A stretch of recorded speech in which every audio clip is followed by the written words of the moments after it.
Какво се разбира под иновации в банковия сектор и какви са вашите в БНП Париба лични финанси? Важно е не да се правят иновации заради самите тях, а такива, които ще са полезни на клиентите, партньорите и обществото. Най-напред те трябва да са насочени към сигурността и доверието. Видяхме го от последните събития в Съединените щати, че доверието е супер важно, защото ако го нямате, хората си тръгват и това е краят.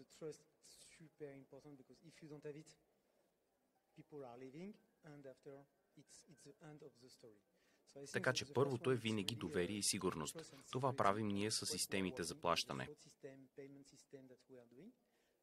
Убеден съм, че новите технологии като блокчейн и NFT добавят допълнителна сигурност. Второто най-важно при иновациите са разходите за потребителите. Стандартът на клиентите расте все повече и повече. Стандартът от преди 5 години вече не е новият стандарт. И банките би трябвало да се адаптират към това. Затова насочваме енергията си към опростени процеси и към самообслужване. Затова инвестираме много в процеса на електронната търговия, като предоставяме на клиентите си партньорство, изцяло онлайн дигитален процес в електронната търговия и решения, които само преди месец предоставихме на всичките си партньори.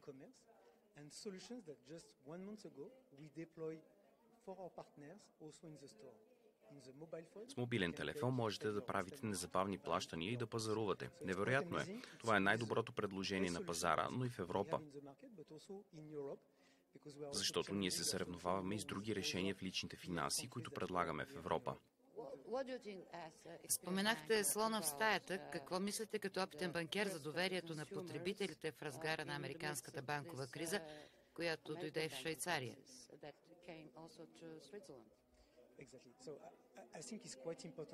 Доста е важно да се изолира това, което стана при американските банки. Това е доста специфично. Става дума за регионални банки с специфични регулации и контрол, които не са същите, както за европейските банки.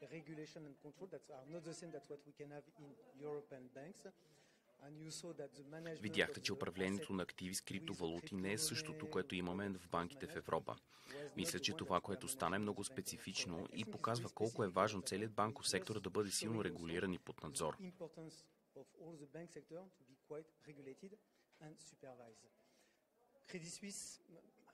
Credit Suisse, това, което стана с тях, ние го знаехме. Вече знаехме, че там има някои трудности и мисля, че ситуацията с действията предприяти от UBS бяха правилните, защото внесоха сигурност.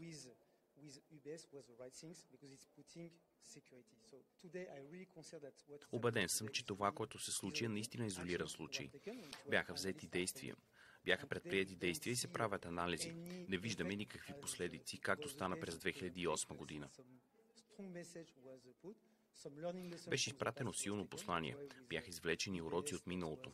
Затова бе взето решението с UBS. Така че днес виждаме, че случаят е доста изолиран. Също така е вярно, че БНП Париба е в стабилна позиция. Имаме силно покритие на активите си, а това е наистина много, много важно.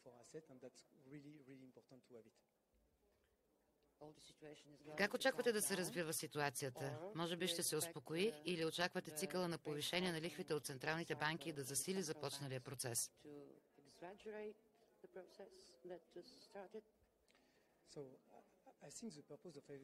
Мисля, че всички искат нещата да се успокоят. Никой няма интерес да драматизира и вече виждаме, че инфлацията, особено в България, се забавя, успокоява се.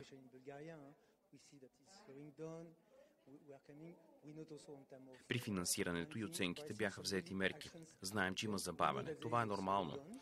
Имаме напрежение във веригите на доставки, отварящият се след COVID Китай, но е ясно, че се предприемат действия, водещи към подобряване на ситуацията. Вярно е, че ситуацията ще бъде различна, но действията са в правилната посока и вече можем да го видим, особено в България. Тук трендът е още по-позитивен. Забелязваме динамиката на потреблението, която показва известен оптимизъм от страна на населението. Мисля, че вече се движим в правилната посока. Разбира се, внимателно, защото инфлацията все още е на лице. Така че продължаваме да се адаптираме, което е важно.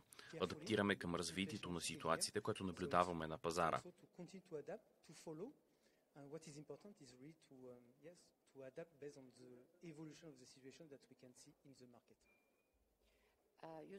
Публикувахте доклад, в който споменавате за открития интерес към лоу-кост услугите сред клиентите си. Каква тенденция в поведението на клиентите наблюдавате и как очаквате да се развие тази година?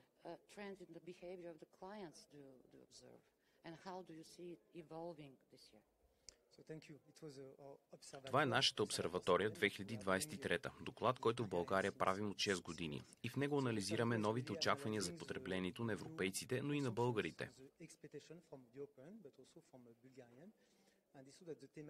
Тази година темата беше лоу-кост. Какво означава нискоразходни продукти и услуги? Какъв е апетитът на европейското население и на българите към лоу-коста? Оказа се, че лоу-костът е реалност. За някои клиенти е необходимост. За други означава умни покупки. В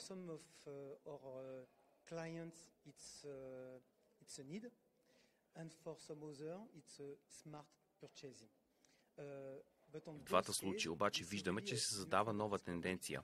Лоу-костът е свързан с определени продукти. Клиентите купуват лоу-кост, защото смятат, че трябва да управляват бюджета си. Те запазват качеството, но намаляват броя на услугите, защото лоу-кост не означава ниско качество. Означава основно, базово ниво на услугата. Това е различното. Освен това е важна цената. Винаги максимумът с ниска цена.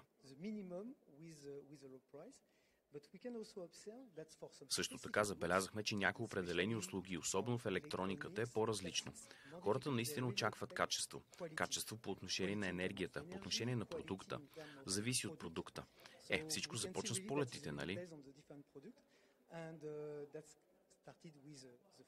Когато се качите на Ryanair, не очаквате ниско качество на полета. Очаквате същото, но с минимум услуги, които са платени.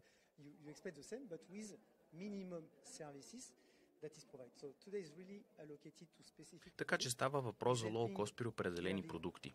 Това помага на бюджета на клиентите. Наблюдаваме, че започва истинско смарт потребление.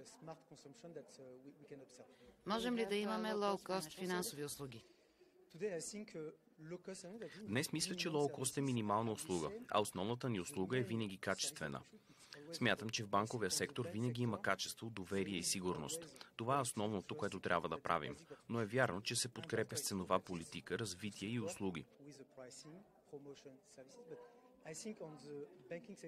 Но в банковия сектор мисля, че не бива да си играем с качеството и доверието и това за нас е задължително. Разбира се, ние продължаваме да подкрепяме, както виждате, нашите партньори да продават стоки, подкрепяме ги в развитието им, подкрепяме партньорите и клиентите си.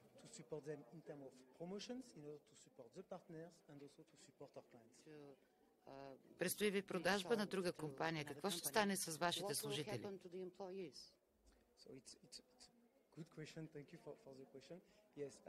Да, БНП Париба лични финанси редовно анализира възможностите и така се стига до тези транзакции с Пощенска банка. Ние работим с тях и с Националната банка и ЕЦБ, за да финализираме трансфера. Днес вече забелязваме, че Пощенска банка са доста впечатлени от знанията, уменията и стойността, с които днес разполагаме в лични финанси България.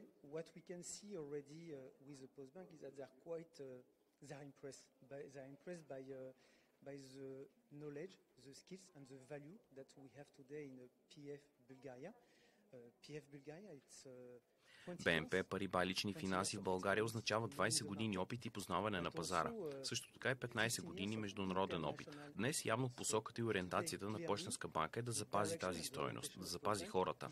Нали познавате пазара? Днес да намериш хора с такъв тип експертиза е голяма рядкост. И днес в БНП Париба лични финанси България имаме тази експертиза. Във всички области – маркетинг, данни, аналитикс, финанси, човешки ресурси, процеси. Имаме цялата тази експертиза, която продължаваме да развиваме днес с Пощенска банка.